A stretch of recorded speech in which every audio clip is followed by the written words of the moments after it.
Assalamualaikum warahmatullahi wabarakatuh.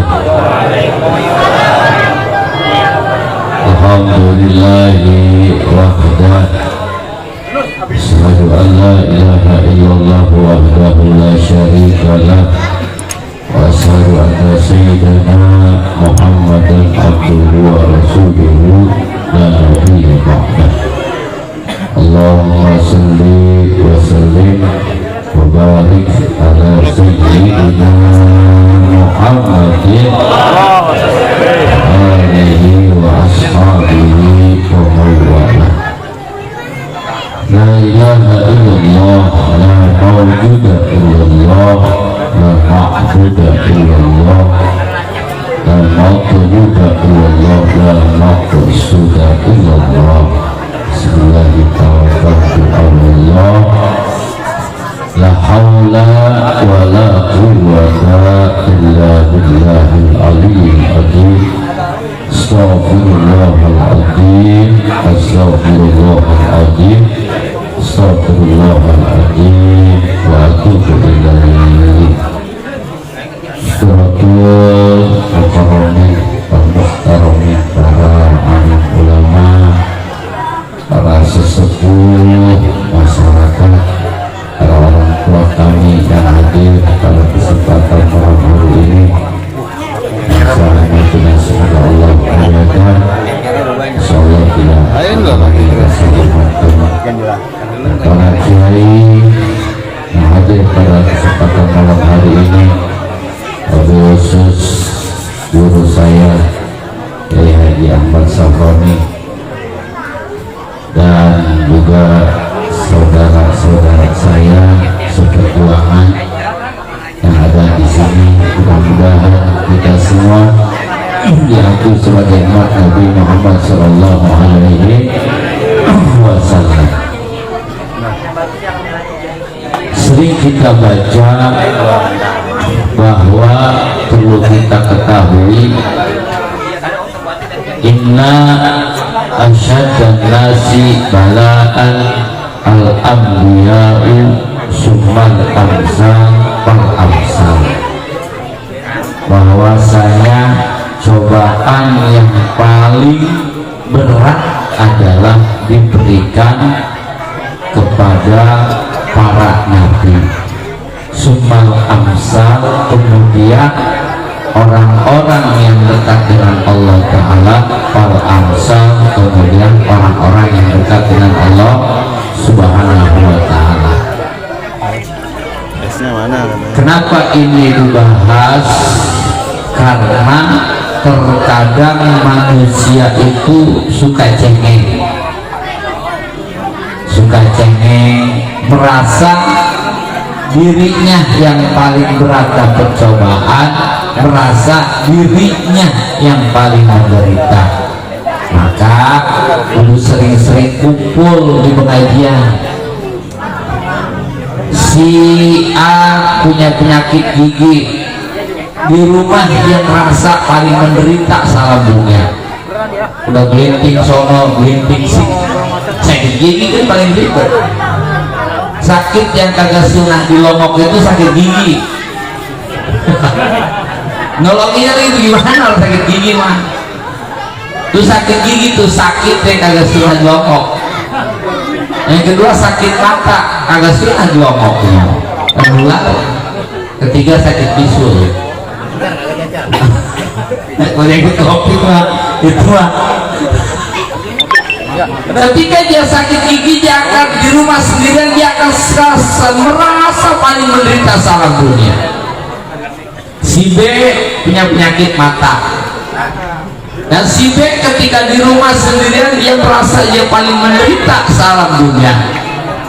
Si C punya penyakit bisul, di rumah dia sendirian dia akan merasa paling menderita salah dunia. Akhirnya tiga-tiganya berangkat. Si A yang sakit mata ke rumah sakit, si B yang sakit gigi ke rumah sakit, si C yang sakit bisul ke rumah sakit. Apa yang terjadi di rumah sakit? Ternyata di rumah sakit yang dia lihat, yang mereka lihat lebih parah dari diri mereka. Oh, kata yang sakit mata ternyata ada lagi yang lebih parah dari gua. Akhirnya timbul rasa syukur. Yang sakit gigi pun melihat ada ternyata banyak yang lebih parah dari gua, timbul rasa bersyukur. Yang sakit bisu pun merasa melihat di rumah sakit banyak orang yang gak bisa jalan, akhirnya dia bersyukur. Ini pentingnya kita berkumpul. Kita bisa ketawa di majelis doa, di rumah Maya. Ya, ini tujuan kita kumpul, tujuan kita kaji adalah kali kalau pengen jadi kiai mah kejauhan, yang udah pada bantal. Ya minimal ketika saya berwudu, air bekas wudu saya 1 ember nggak bakal bisa dipakai wudu karena mustahil. Kiai Saroni berwudu, bekas airnya seember nggak bisa dipakai wudu.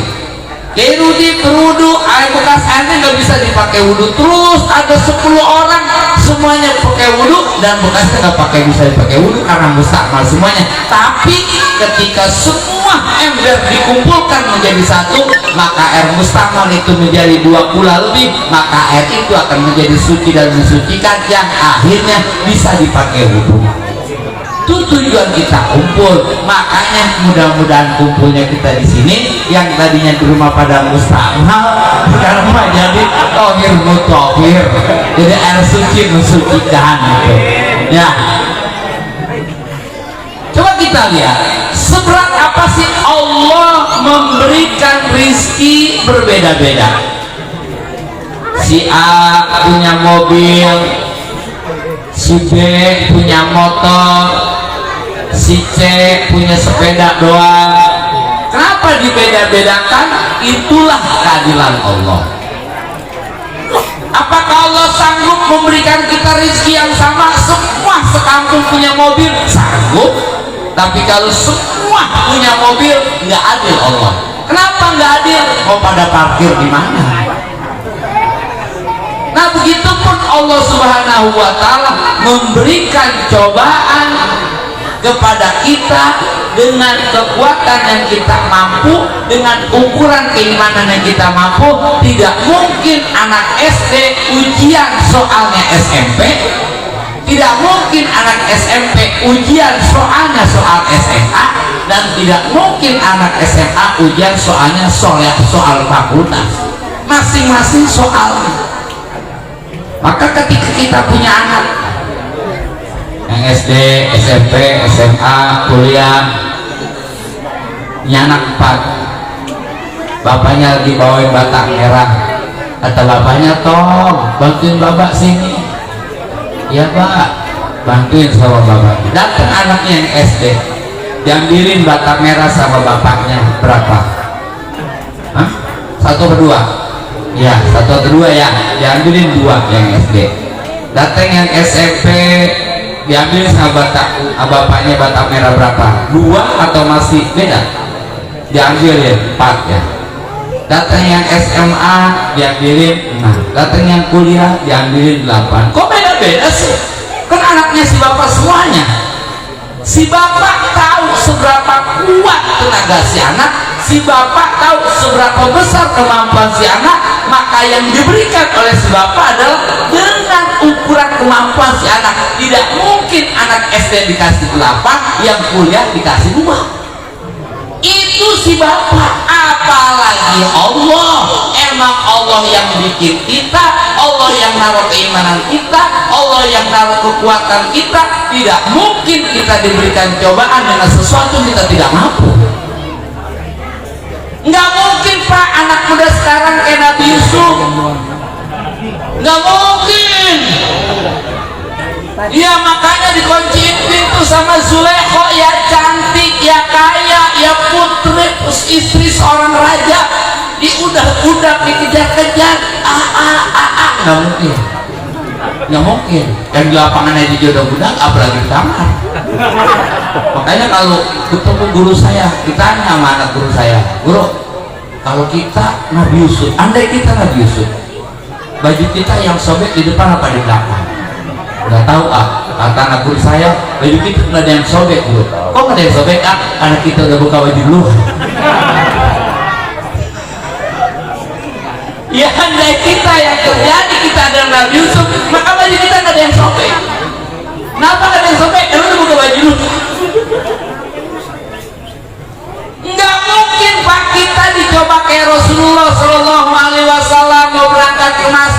diludahin, pulang dari masjid diludahin, tiap waktu begitu. Nggak mungkin. Kenapa nggak mungkin? Kita ke masjid nggak ada yang ngeludahin aja nggak ke masjid. Ke masjid nggak ada yang, iya kita ke masjid nggak ada yang ngeludahin, datang nggak ke masjid, apalagi ke masjid ada yang ngeludahin. Emang kenapa sih guru sholat duduk ke masjid bukannya kudu? Emang beda guru? Bicara beda sama. Johor di rumah 4 rakaat, di masjid juga 4 rakaat. Johor di rumah ngadep Allah, di masjid juga ngadep Allah. Itu sama. Terus kenapa kudu ke masjid? Kalau ke masjid banyak tambahnya. Bocah mondok,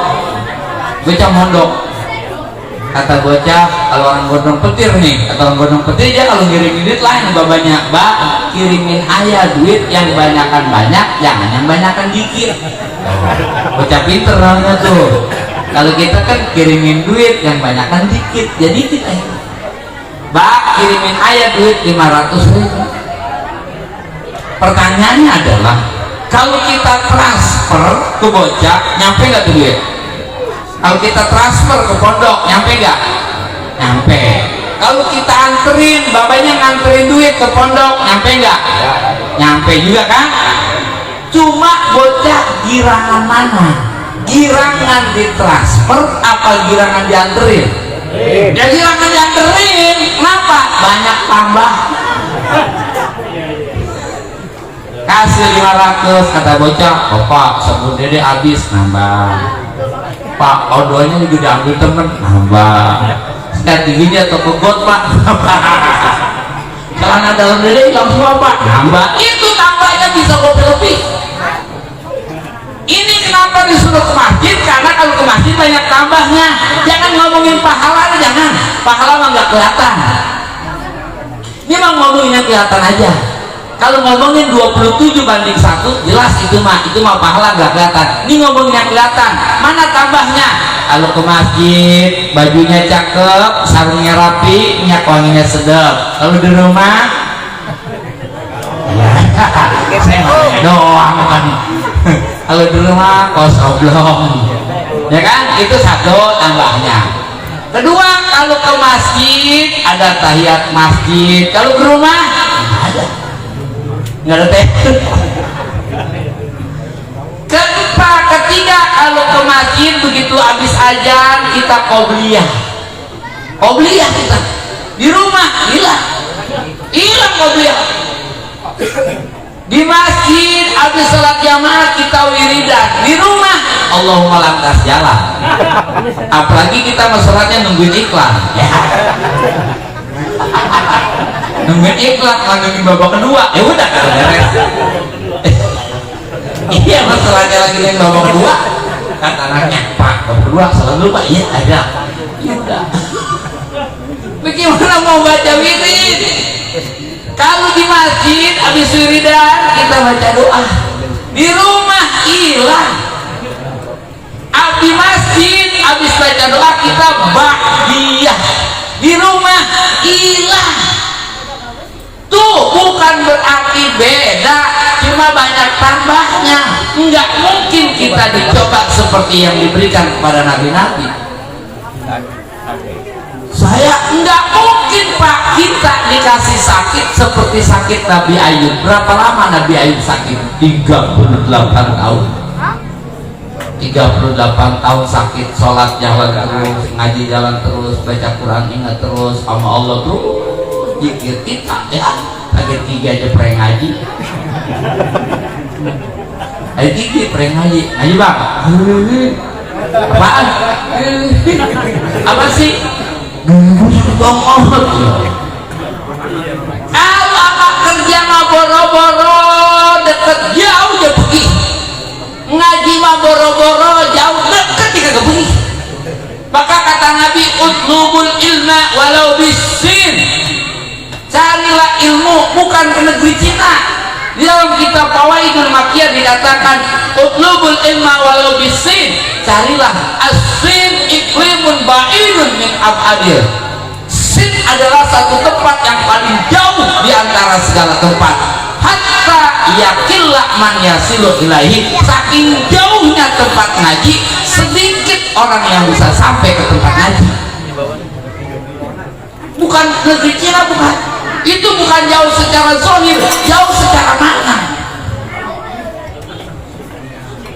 Jauh secara mana? Ngaji jauh.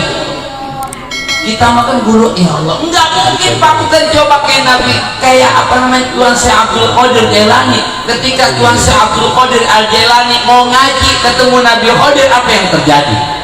Begitu ketemu dengan Nabi Qadir, kata Nabi Qadir, man anta, siapa engkau?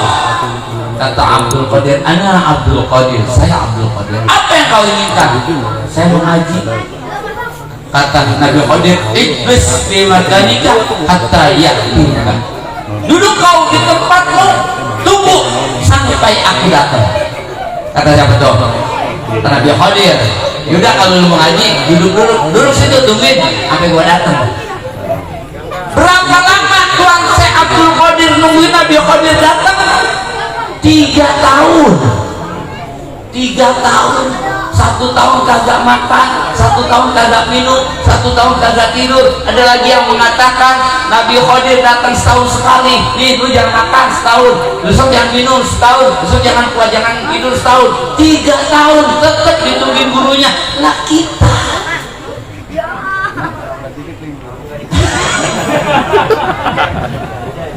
kenapa lewat nih? Weh, kali guru nggak datang. Guru nggak datang, guru. Emang mana guru sakit? Oh, nanya doang, lo kok kagak? Geblok tuh. Oh doang. Mana guru sakit? Kiai, ustaz, udah kayak dalam salam. Ustaz kan dalam menyemur nyari dalam salam, semur mateng dalam salam buang. Bikin nasi uduk nyari daun salam, nasi uduk mateng daun salam buang. Mau ngesot nyari daun salam, sopnya mateng daun salam buang. Pak Ustadz, anak saya besok mau ngelamar, anterin Pak Ustadz ya? Iya Pak, dianterin. Dapat seminggu 2 minggu, Pak Ustadz, anak saya yang kemarin ngelamar mau nikah, anterin Pak Ustadz ya? Iya Bu. Pak Ustadz, anak saya yang kemarin nikah isinya 4 bulan, Pak Ustadz doain ya, dituin dalil. Iya Bu. Pak Ustadz, anak saya yang kemarin 4 bulan udah lahiran, Pak Ustadz ya tolong ya pimpin. Iya Bu. Pak Ustadz, anak saya yang kemarin lahiran mau nyukur rambut, doain ya Pak Ustadz. Iya Bu. Apa aja Pak Ustadz, tapi lu pernah dapet gusuran? Jangan ngerodoin Ustadz, geblok tuanya. Ustadz pakai daun salam. Apa aja ngelain Ustadz, apa aja ngelain Ustadz, dapat aja duit, Ustadz gak digerok-gerokin. Masih mendingan lengkoas. Lengkoas mah sempet kegigit.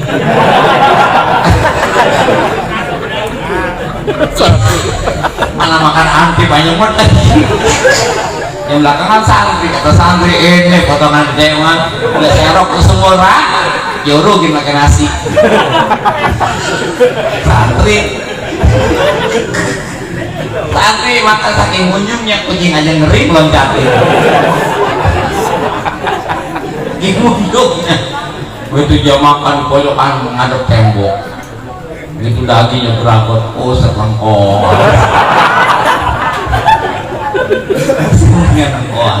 Masih mendingan lengkoas, kegigit juga daun salam mah boro-boro digigit dibuang. Ustadz gak kayak daun salam gimana? Maka nggak mungkin Pak kita sakit kayak Nabi Nuh 38 tahun nggak pernah ngaji, nggak pernah ibadah, nggak pernah semuanya. Nggak mungkin. Nggak mungkin kita dicoba seperti Nabi Ibrahim berjuang buat agama. Ditangkap Nabi Ibrahim, seluruh rakyat disuruh sama Namrud cari kayu bakar. Segunung tuh kayu bakar. Kayu bakar segunung. Begitu kayu bakar dinyalain, Nabi Ibrahim udah diikat, dibuat isi sopetan, mau dilempar ke bus. Bukan kayak di komik Tatang Es. Kalau komik Tatang Es kan Nabi Ibrahim dibakar, diikat, kayu bakar gitu ya, terus nyalain. Enggak, dalam kitab Fathul Majid dikatakan kayunya dinyalain, Nabi Ibrahim diikat, mau dilempar ke isi sopetan, mau dibuang ke sana. Itu saking gedenya api, nggak ada burung yang lewat di atas api kecuali terbakar, saking gedenya tuh api. Begitu diikat, kata Nabi Ibrahim, datang malaikat penjaga air, khazinatul miyah. Ibrahim, kalau kau izinkan, kan kutumpahkan laut agar api yang membakarmu akan padam. Apa jawaban Nabi Ibrahim? Nggak usah. Coba kalau kita, ya, bisa aduk-aduk sama RT. Lurah datang, gimana Pak Ustaz? Biar sini, habisin. Yes. Kita yang lagi susah, ada yang dukung lagi.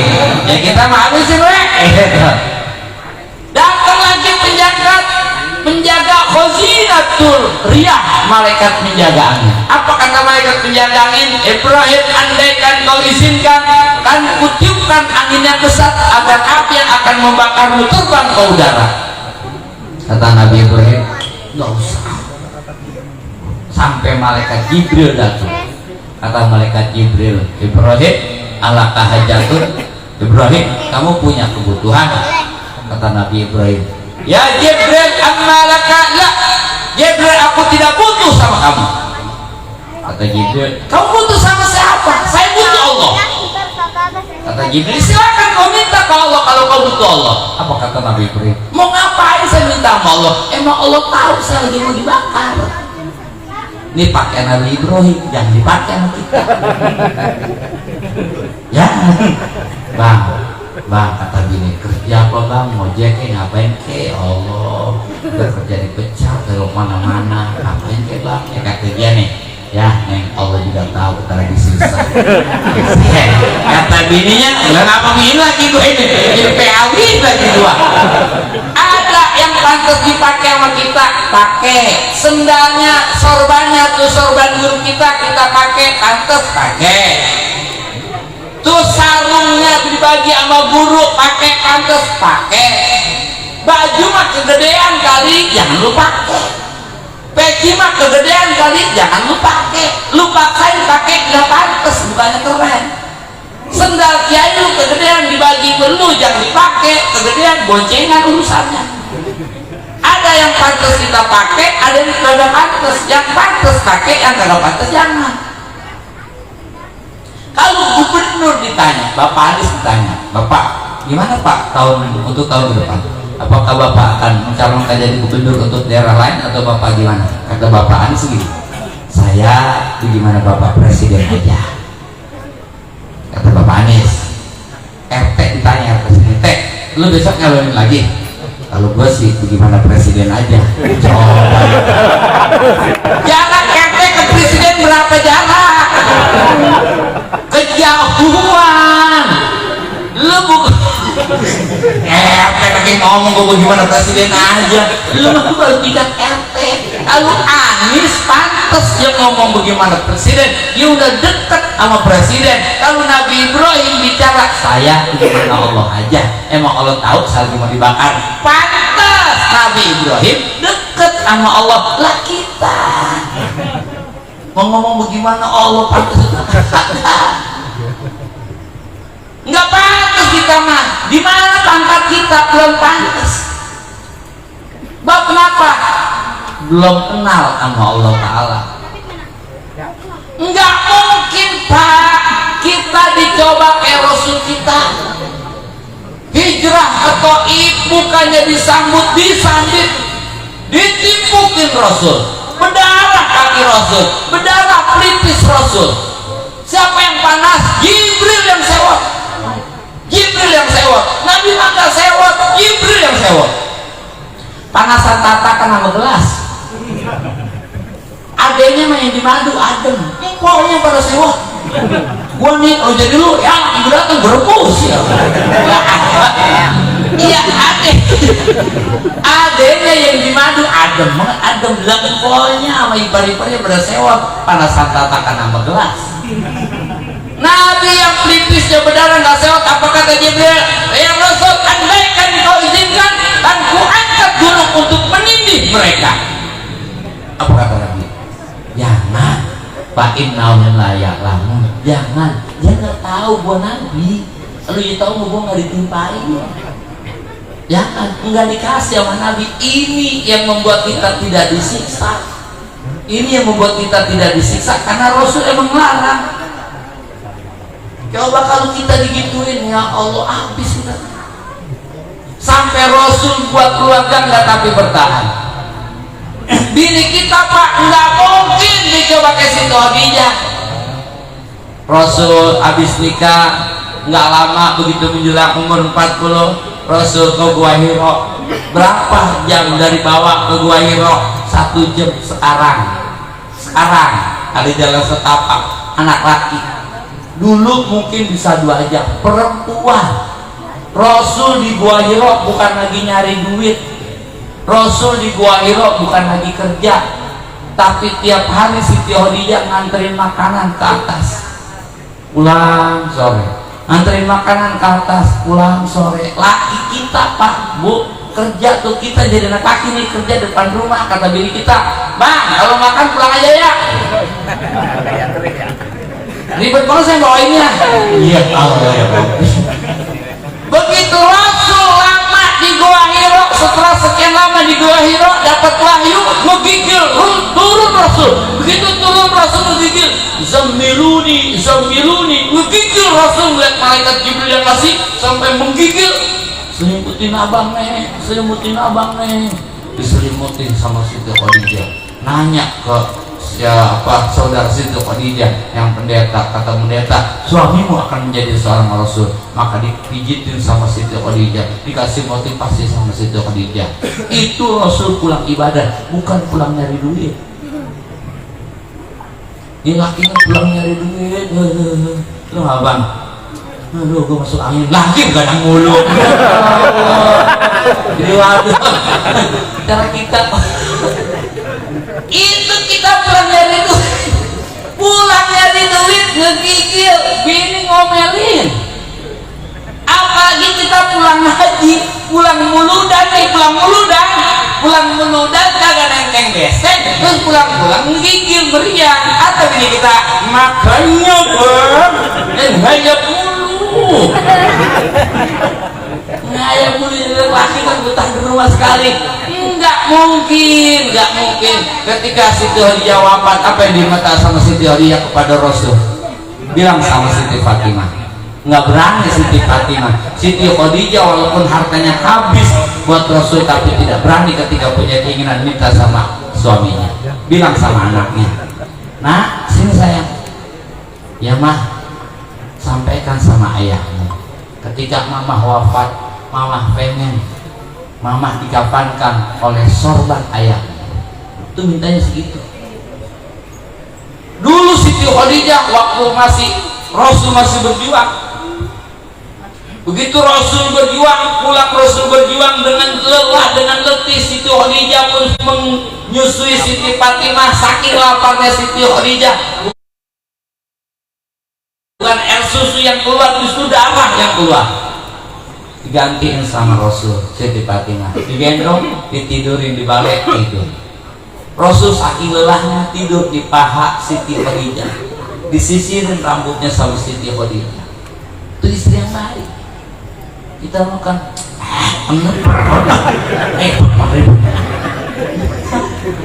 salah ya, salah ya kali gitu ya, laki bukan salah. Sini bang, nanti sirin yang sudah masuk begitu.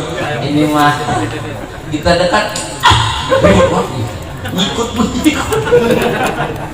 Begitu disisirin, lihat Rasul kecapean, nangis itu Khadijah, nangis, netes air mata ke pipi Rasul terbang. Apa kata Rasul? Wahai Khadijah, apa yang membuat kau menangis? Apa kau menyesal menikah denganku? Dulu kau wanita kaya raya, sekarang kau tidak punya apa-apa. Dulu kau wanita terhormat, sekarang kau dibenci oleh orang-orang Quraisy. Apa itu yang membuatmu menangis? Apa kata Siti Khadijah? Bukan itu wahai Rasulullah yang membuatku menangis. Yang membuat aku menangis adalah yang aku pikirkan, andai aku meninggal terlebih dahulu dan kau perjuanganmu belum selesai, sedangkan kau harus menyeberangi lautan dan tidak ada sampan bagimu, maka aku pinta wahai Rasulullah, ketika aku sudah meninggal, kau butuh menyeberang lautan, kau gali kuburku, kau susun tulang-tulangku, kau jadikan sampan untukmu menyeberangi lautan. Wallahu akbar. Itu istri, ya Allah, bini kita nggak paham.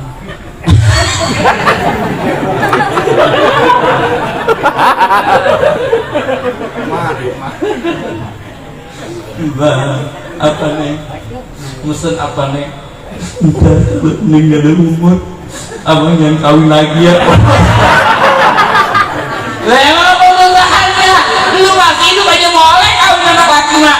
Maka apalagi udah mati kan? Kamu udah mati? Gitu. Itu aja mantap. Makanya kita ya Allah salah mulu, udah salah.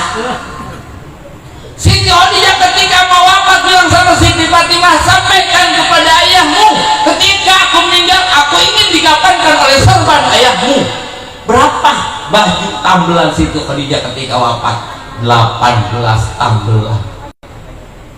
Putra orang kaya, putri Khulaik yang terkenal di Quraisy, tapi begitu mau wafat bajunya 18 tambelan. Bini kita begitu mau meninggal bajunya 18 kodi. Baru lah kan orang Madura apa punya kerudung 5 belum punya kerudung. Belum dengar lagi mah punya peci 2 juga bingung makanya yang mana aku pakai nih, peci 2 doang. Wah, dan punya kerudung 5 belum punya. Anak laki punya sendal 2 pasang udah kebanyakan, yang satu udah dipakai-pakai. Waduh, punya sendal 5 pasang belum punya. Makanya kalau Siti Khadijah meninggal itu bajunya 18 tambelan, kalau bini kita 18 kodi. Disampaikan kepada ayahandanya. Begitu disampaikan hal tersebut oleh Siti Fatimah kepada ayahandanya, turun malaikat Jibril membawa 5 kain kafan.